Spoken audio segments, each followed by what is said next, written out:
लो जी दोस्तों माशाल्लाह नीरा कस्टमर ही नहीं मेरा बरा वीर मोहतरम नहीं भाई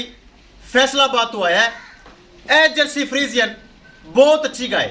मेरे बरा ने खरीद ली है निक्की जी गलबात करांगे तो फिर करेंगे लोड़ी जी अस्सलाम वालेकुम। वालेकुम सलाम जी अस्सलाम वालेकुम भाई नहीं मैं जी कित्थों आए हैं? मां मुकांजन तहसील तांदरेवाला जिला फैसलाबाद पहले भी जानवर आप उत्थे जांदे हैं ऑनलाइन तकरीबन 3-4 जानवर ऑनलाइन मंगान आज भाई आके आके मिलना है तो फिर जानवर ले जाना है। ले जामना कोई मुकाया नहीं कोई बयाना नहीं किया घरों डायरेक्ट डाला लेके आया जो पैसे दिते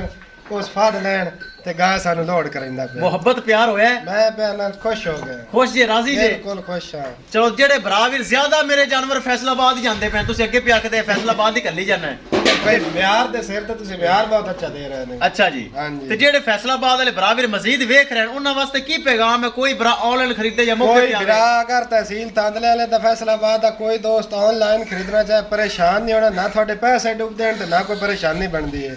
जो दसणगे उस तो बाद आया हुआ जानवर मिलेगा इंशाल्लाह जी ठीक है अल्लाह ताला मेरे भरा दे नसीब करे। कैमरामैन साहब गड्डी नंबर एक एक चीज करो क्लियर मोरक सोनी पा के तसल्ली नाल मेरे भरा दी गाह कर दो लोड लो जी माशाल्लाह जा रही